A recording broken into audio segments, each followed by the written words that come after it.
हैं एक बड़ी डेवलपमेंट की, वो है मूंगफली के डेरिवेटिव कॉन्ट्रैक्ट को लेकर जो जल्द एनसीडीएक्स पर आने वाला है। लेकिन इस कॉन्ट्रैक्ट में क्या कुछ खास होगा, पूरे वैल्यू चेन, चाहे वो किसान हो या कारोबारी हो, जितने भी तरह के पार्टिसिपेंट्स हो, कैसे मूंगफली के वायदा इंस्ट्रूमेंट का कैसे फायदा उठाकर अपने रिस्क को वो कम कर सकते हैं, और कितनी अहमियत है डेरिवेटिव मार्केट के इस टूल्स की, और कैसे इसका अगर प्रूडेंटली इस्तेमाल किया जाए तो इससे आपके रिस्क तो कम होते ही हैं, आप कारोबार को कैसे बेहतर दिशा दे सकते हैं। तमाम पहलुओं पर चर्चा करने के लिए हमारे साथ आईआईएफएल सिक्योरिटीज से अनुज गुप्ता जुड़ गए हैं। अनुज जी, स्वागत है आपका, आपने वक्त निकाला इस खास सेगमेंट में और हमारे दर्शकों को मदद करने के लिए कि कैसे वो मूंगफली के वायदा का बेहतर इस्तेमाल कर सकते हैं, इसके आने वाले इस टूल्स का कैसे इस्तेमाल कर सकते हैं।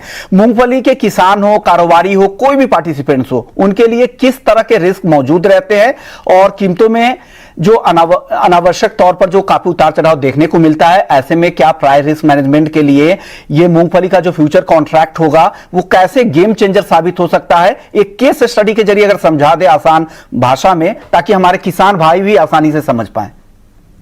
विष्णुमोहन जी, गुड आफ्टरनून। देखिए, अगर आप पिछले करीबन 10 साल से देखेंगे तो मूंगफली के भाव में कुछ ज्यादा उतार चढ़ाव देखने को नहीं मिला है। मूंगफली और कॉटन एक दो ऐसी क्रॉप हैं जो गुजरात में सबसे ज्यादा हम उसकी पैदावार होते हुए देखते हैं। तो अगर आप कंपेयर करेंगे मूंगफली के प्राइस और कॉटन के प्राइस को, तो ऑलमोस्ट काफी समय से स्टेबल थे, मगर लास्ट ईयर हमने देखा कि कॉटन के प्राइस ऑलमोस्ट करीबन डबल होते हुए दिखाई दिए थे। वहीं उसके बावजूद भी हमने देखा कि जो मूंगफली के प्राइस थे वो उतने इंक्रीज नहीं हुए हैं। तो करीबन अगर आप 10 साल से वैल्यूएट करेंगे तो मूंगफली के प्राइस ऑलमोस्ट स्टेबल रहे, जबकि उसके विपरीत हमने देखा कि कॉटन के प्राइस में काफी तेजी देखने को मिली। तो उसकी वजह से क्या हुआ कि जो किसान थे मूंगफली के, वो कॉटन में शिफ्ट होते हुए दिखाई दिए, और हालांकि कॉटन की जो क्रॉप थी वो बढ़ गई, बट यहां पर हमने देखा कि मूंगफली की जो क्रॉप थी वो कम हो गई।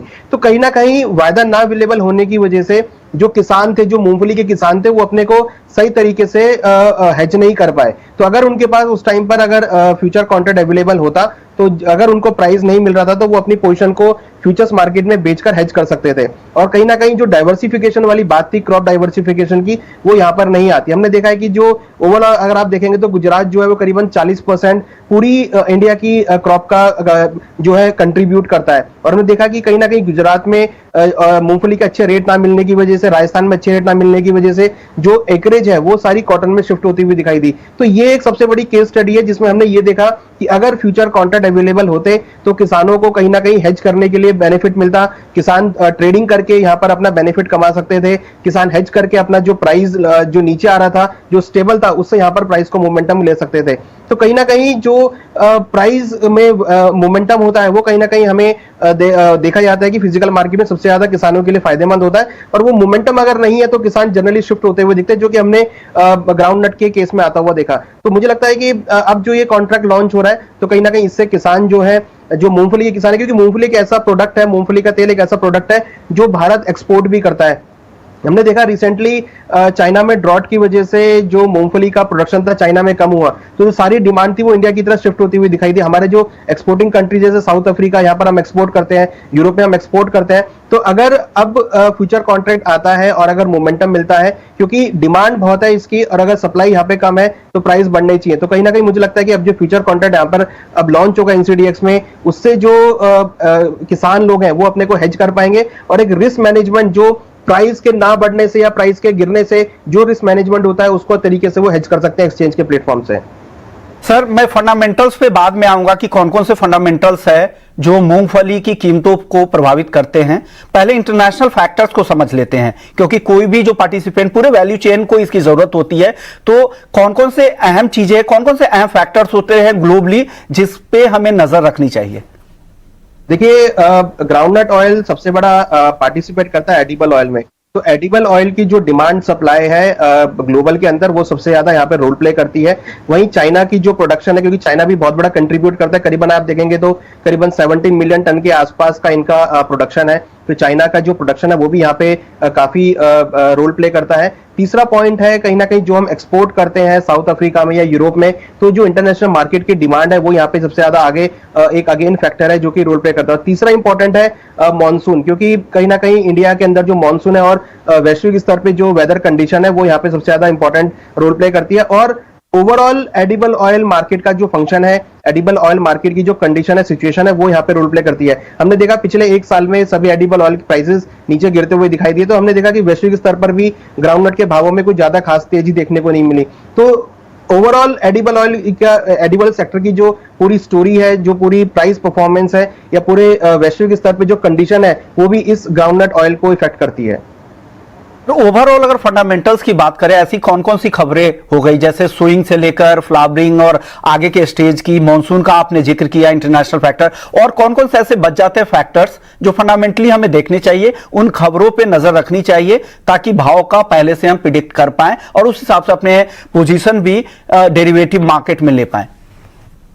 देखिए, ग्राउंडनट के लिए सबसे ज्यादा इंपॉर्टेंट है आपका मॉनसून, और हम देख रहे हैं इस टाइम हम मॉनसून से गुजर रहे हैं। तो कहीं ना कहीं आपको, अगर इस बार मॉनसून अच्छा होता है तो हम ग्राउंडनट की क्रॉप भी आगे अच्छी होती हुई देखेंगे, और अगर किसानों को रेट अच्छे मिलेंगे तो हम यहाँ पर क्रॉप डाइवर्सिफिकेशन भी कम होते हुए देखेंगे। तो इंपॉर्टेंट अगर हम इंडियन पर्सपेक्टिव से देखें, क्योंकि गुजरात और राजस्थान दो बड़े स्टेट हैं जो यहाँ पर काफी कंट्रीब्यूट करते हैं, और इन दोनों स्टेट में मॉनसून का आना डेफिनेटली एक बड़ा इंपॉर्टेंट रोल प्ले करेगा ग्राउंडनट की क्रॉप के लिए। तो मुझे लगता है कि एक मॉनसून का जो फैक्टर है वो यहाँ पे रोल प्ले करेगा। दूसरा इंपॉर्टेंट है एडिबल ऑयल की डिमांड भारत के अंदर। हमने देखा है कि पिछले एक साल से एडिबल ऑयल की डिमांड जो है वो यहाँ पे कम होती हुई दिखाई दी है, और दूसरी तरफ हमने देखा है कि वैश्विक स्तर पर भी जो डिमांड है वो कम रही है। तो डिमांड एडिबल ऑयल का होना, उससे कहीं ना कहीं हम देखते हैं कि जनरली चाहे वो सोयाबीन का तेल हो, चाहे रिफाइंड सोया हो या ग्राउंडनट ऑयल हो, तो सभी ऑयल की जो डिमांड है वो यहाँ पे रोल प्ले करती है। और अगर सभी के अंदर अच्छा खासा मोमेंटम होता है डिमांड का, तो हम देखते हैं कि सभी एडिबल ऑयल के जो प्राइसेस है वो ऊपर की तरफ आते हुए दिखते हैं। हालांकि अगर डिमांड नहीं है तो हमने प्राइस को नीचे भी आते हुए देखा है।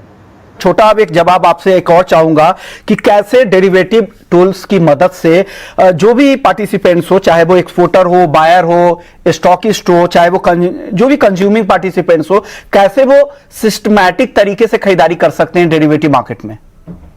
देखिए, डेरिवेटिव मार्केट में जैसा कि हम देख रहे हैं कि मॉनसून है अभी, तो मॉनसून के टाइम में अगर कॉन्ट्रैक्ट अवेलेबल है एनसीडीएक्स में, जैसे कि हम देख रहे हैं अभी कुछ ही दिनों में लॉन्च होते हुए दिखाई देंगे, तो उसमें वो अपनी क्रॉप सोइंग से लेकर जब तक अराइवल नहीं आती तब तक वो अपनी क्रॉप को, अपनी जो पोजीशंस हैं उसको फ्यूचर्स मार्केट में प्रोक्यूर कर सकते हैं, उसको बाय कर सकते हैं। जैसे अगर वो अभी हार्वेस्टिंग कर रहे हैं तो अभी वो कुछ क्वांटिटी बाय कर सकते हैं जो कॉन्ट्रैक्ट्स अवेलेबल हैं। जैसे जैसे उनकी क्रॉप आती जाएगी वो अपने माल को निकालते जाएंगे और आगे की जो कॉन्ट्रैक्ट्स हैं उसको बाय करते जाएंगे। तो अल्टीमेटली क्या होगा कि अगर प्राइस किसी भी मंथ में ऊपर या नीचे फ्लक्चुएट करेंगे तो जो उनकी पोजीशंस होंगी सारे कॉन्ट्रैक्ट्स में, तो वहां पर उनको एक बेनिफिट मिलता हुआ दिखाई देगा। तो एक साथ सारी पोजीशन ना लेकर जैसे जैसे उनकी परफॉर्मेंस बढ़ती है या फिर जैसे जैसे आगे टाइम बीतता जाएगा उस हिसाब से हर कॉन्ट्रैक्ट में वो पोजीशन को ले सकते हैं, और मींस कि हर महीने में उनको कुछ ना कुछ मोमेंटम देखने को मिलेगा।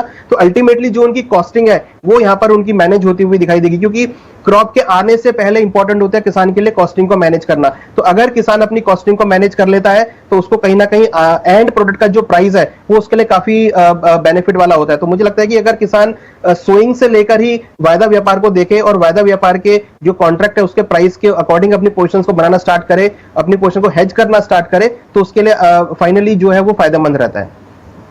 शुक्रिया अनुज जी, बहुत बहुत शुक्रिया आपका। आपने हमारे जितने भी पार्टिसिपेंट्स, फार्मर से लेकर कारोबारी तक, सबको जागरूक करने के लिए और बताने के लिए कि कैसे वो ग्राउंड नट का जो फ्यूचर्स का डेरिवेटिव प्रोडक्ट जो आने वाला है एनसीडीएक्स पर, कैसे उसका इस्तेमाल करके अपने कारोबारी रिस्क को कम कर सकते हैं, कीमतों में होने वाले अनावश्यक उतार चढ़ाव के रिस्क को कैसे कम कर सकते हैं, और कैसे अपने पोजीशन को हेज कर सकते हैं, अपने रिस्क का मैनेजमेंट कर सकते हैं। शुक्रिया सर।